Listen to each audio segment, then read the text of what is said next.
Assalamualaikum warahmatullahi wabarakatuh. Kami PT MU akan menjelaskan tentang jurnal khusus metode periodik. Next. Berikut adalah penjabaran materi apa saja yang akan kami jelaskan. Yang pertama adalah jurnal khusus, apa itu jurnal khusus, apa itu sistem periodik, contoh soal serta penyelesaiannya. Next. Sebelum kami maju ke materi, persilakan kami memperkenalkan diri kami terlebih dahulu. Saya adalah Kemas Samaramani. Saya adalah Zakia Putri Amanda. Saya Dewi Tarana Anggraini. Saya ada Akila Putri. Saya Nova Naryadi.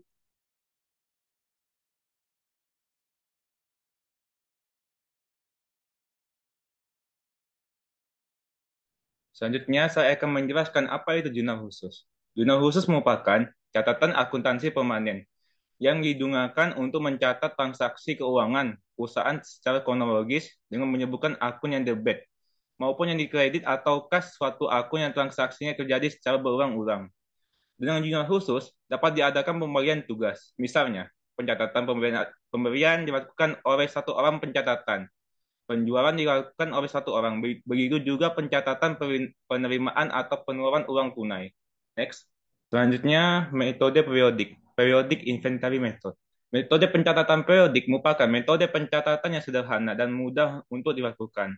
Dalam metode ini, pencatatan atas pembelian dan penjualan dibedakan satu sama lainnya. Pencatatan atas pemberian akan dicatat dengan mendebit akun pemberian dan mengkredit akun kas atau utang. Sedangkan untuk pencatatan atas penjualan akan dicatat dengan mendebit akun kas atas piutang dan mengkredit akun penjualan. Next. Berikut adalah jenis-jenis jurnal khusus. Yang pertama adalah jurnal pemberian atau purchase journal. Selanjutnya adalah jurnal pengeluaran kas atau cash disbursement journal. Lalu yang ketiga adalah jurnal penjualan atau sales journal. Lalu jurnal penerimaan kas atau cash receipt journal. Serta jurnal memorial. Next. Itu selanjutnya akan dijelaskan oleh pemateri selanjutnya. Baiklah, saya akan menjelaskan apa itu jurnal pembelian. Jurnal pembelian digunakan untuk mencatat transaksi-transaksi pembelian secara kredit. Jurnal pembelian dapat berbentuk sebagai berikut. Di kolom pertama berisi tanggal, di kolom kedua berisi nomor faktur, di kolom ketiga berisi keterangan, kemudian di kolom keempat berisi syarat pembayaran, kemudian di kolom nomor 5 berisi ref, dan di kolom nomor 6 berisi jumlah. Selanjutnya ada jurnal pengeluaran kas. Jurnal pengeluaran kas digunakan untuk mencatat transaksi, semua pengeluaran atau pembayaran dengan uang tunai. Jurnal pengeluaran kas dapat berbentuk sebagai berikut. Untuk di kolom pertama berisi tanggal, untuk di kolom kedua berisi keterangan, yang ketiga adalah ref, di kolom keempat ada debit yang berisi ada garis utang, pembelian, serba-serbi ada ref, dan rekening, serta jumlah. Di kolom kredit ada berisi kas dan potongan pembelian. Selanjutnya, jurnal penjualan yaitu digunakan untuk mencatat penjualan barang dagang secara kredit. Jurnal penjualan dapat berbentuk sebagai berikut. Di kolom pertama berisi tanggal, di kolom kedua berisi nomor faktur, kolom ketiga berisi keterangan, di kolom keempat berisi syarat pembayaran, di kolom kelima berisi ref, dan di kolom keenam berisi jumlah. Selanjutnya akan dijelaskan oleh pemateri selanjutnya. Oke, selanjutnya jurnal penerimaan kas digunakan untuk mencatat transaksi-transaksi penerimaan uang tunai. Jurnal penerimaan kas dapat berbentuk sebagai berikut. Di kolom pertama yaitu terdapat tanggal, kolom kedua keterangan, kolom ketiga ref, kolom keempat debit. Di debit terdapat kolom kas dan potongan penjualan. Lalu kolom kredit terdapat kolom piutang, penjualan, debit. Debit kredit di sini terdapat kolom ref, rekening, dan jumlah. Oke, selanjutnya. Oke, untuk selanjutnya adalah jurnal memorial. Jurnal memorial yang berfungsi untuk mencatat transaksi-transaksi yang tidak dapat dicatat dalam jurnal pembelian, jurnal pengeluaran kas, jurnal penjualan, dan jurnal penerimaan kas. Untuk tabelnya dapat dilihat sebagai berikut. Pada kolom pertama, yaitu adalah bulan, kolom kedua adalah tanggal, kolom ketiga ada keterangan, kolom keempat tidak ada, kolom kelima ada debit, dan serta kolom keenam ada kredit. Next.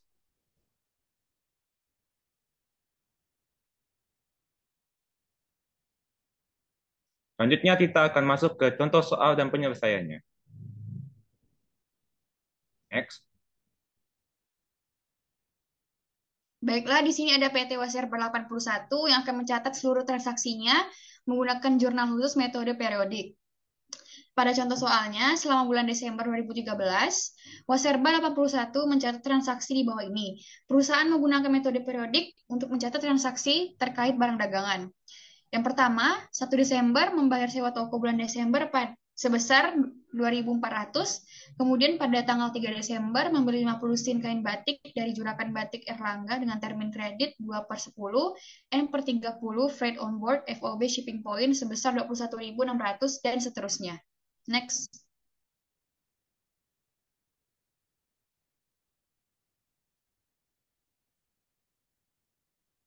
Kemudian ada PT Waserba 81 yang akan mencatat transaksinya pada jurnal pembelian pada tanggal 3 Desember 2013 membeli barang dagang yaitu kain batik dari Juragan Batik Erlangga dengan syarat pembelian 2/10 N/30 dengan jumlah 21.600. Kemudian pada tanggal 21 Desember membeli barang dagang kemeja batik dari penjahit Basita dengan syarat pembelian 1/10 N/30 dengan jumlah 20.000. Kemudian jumlah dari seluruh transaksinya adalah 41.600 di jurnal pembelian. Selanjutnya akan dijelaskan oleh pemateri selanjutnya. Oke, di sini ada jurnal pengeluaran kas pada PT Waserba 81 pada tanggal 1 Desember 2013 membayar sewa toko pada kolom akun serba-serbi beban sewa jumlah sebesar 2.400, lalu di kas kreditnya juga sebesar 2.400. Lalu tanggal 4 Desember membayar ongkos kirim di akun serba-serbi tertulis beban kirim pembelian sebesar 500 di kolom jumlah dan di kolom kas kreditnya juga di 500. Lalu tanggal 12 Desember melunasi utang di akun utang debit sebesar 21.600. Lalu di kas kreditnya terdapat 21.168 dan potong pembeliannya sebesar 432. Lalu tanggal 15 Desember membayar pemuatan iklan di akun serba-serbinya tertulis beban iklan sebesar 2.600, lalu di kas kreditnya juga sebesar 2.600. Tanggal 19 Desember pembelian barang tunai tertulis di kolom pembelian debit sebesar 11.800, lalu di kas kreditnya juga 11.800. Selanjutnya, tanggal 19 Desember melunasi hutang tertulis di utang debit sebesar 9.000, lalu di kas kreditnya juga 9.000. Lalu tanggal 21 Desember piutang usaha tertulis piutang usaha di akun serba-serbi sebesar 1.100, juga di kas kreditnya 1.100. Lalu tanggal 28 Desember membayar gaji tertulis di akun serba-serbinya beban gaji staf, penjualan, dan administrasi sebesar 12.400. Lalu di akun kas kreditnya juga 12.400. Lalu tanggal 29 Desember membeli perlengkapan toko, tertulis perlengkapan toko di akun serba-serbi sebesar 800. Lalu di kas kreditnya juga 800. Lalu tanggal 31 Desember melunasi utang pembelian penjahit Basita sebesar 18.000 di utang debit. Lalu di kas kreditnya sebesar 17.820. Lalu di aku potongan pembelian sebesar 180. Oke, jumlah dari seluruh transaksi pengeluaran kas pertama di utang debit sebesar 48.600, lalu di penjualan debit sebesar 11.800, lalu jumlah di akun serba-serbinya 19.800, lalu di kas kreditnya sebesar 79.588, lalu dipotong pembelian sebesar 612. Selanjutnya akan dibacakan oleh pemateri yang lain. Selanjutnya pada akun jurnal penjualan. Pada tanggal 6 Desember, menjual berbagai oleh-oleh kain batik kepada Galeri Hatmini dengan termin 2/10 N/30 dengan jumlah 8.500. Selanjutnya pada tanggal 20 Desember menjual kain batik dengan termin 1/10 N/30 jumlah 26.000. Pada tanggal 30 Desember menjual kain batik anak-anak dengan termin 2/10 N/30 dengan jumlah 18.750. Jadi jumlah keseluruhan ada 53.250. Materi selanjutnya akan dibahas oleh pemateri selanjutnya.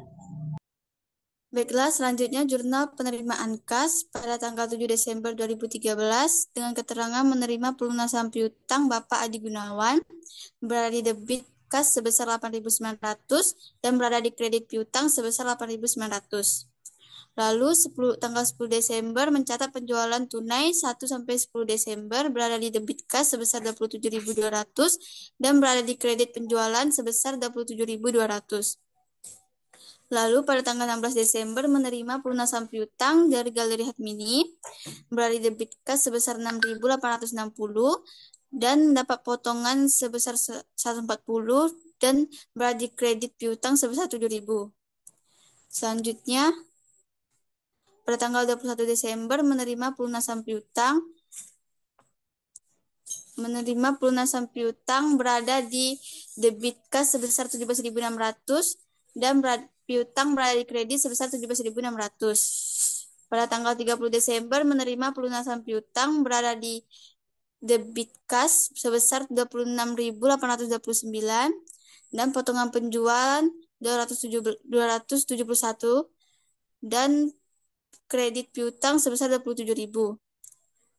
Dengan jumlah yang berada di kas sebesar 87.389 dan potongan penjualan sebesar 411 dan piutang sebesar 60.600 dan berada di kredit penjualan 27.200. Selanjutnya akan dijelaskan oleh pemateri selanjutnya. Oke, untuk pencatatan selanjutnya ada jurnal memorial pada tanggal 14 Desember itu Galeri Hatmini itu beberapa barang yang dibeli pada tanggal 6 Desember seharga 1.500. Maka untuk pencatatan akunnya adalah yaitu penjualan pada debit sebesar 1.500, lalu piutang dagang pada di kredit sebesar 1.500. Selanjutnya pada tanggal 24 Desember yaitu adalah itu 4 lusin dari kemeja batik yang dibeli tanggal 21 Desember penjahit Basita karena terdapat catat produksi. Maka untuk pencatatan akunnya adalah utang dagang dari penjahit Basita sebesar 2.000 pada kolom debit, lalu yaitu pembelian pada kolom kredit sebesar 2.000. Selanjutnya pada tanggal 26 Desember menerima retuan barang dari Ibu Evelina pembeli retail yang sudah membayar tunai sebesar 1.200. Maka untuk pencatatan akunnya adalah persediaan barang dagang pada kolom debit sebesar 1.200, baru piutang dagang pada kolom kredit sebesar 1.200. Maka untuk jumlah semua transaksinya adalah 4.700 pada kolom kredit dan debit. Next. Baik, selanjutnya adalah daftar pustaka. Kami mendapatkan teori dari jurnal khusus periodik dari buku Arif Jatama, yaitu dasar-dasar akuntansi untuk pemula. Kemudian contoh soalnya, kami mendapatkan contoh soal dari buku Selfie Mona Lisa, yaitu praktikum pengantar akuntansi 1. Baik, demikianlah hasil penjelasan dari kami. Wassalamualaikum warahmatullahi wabarakatuh.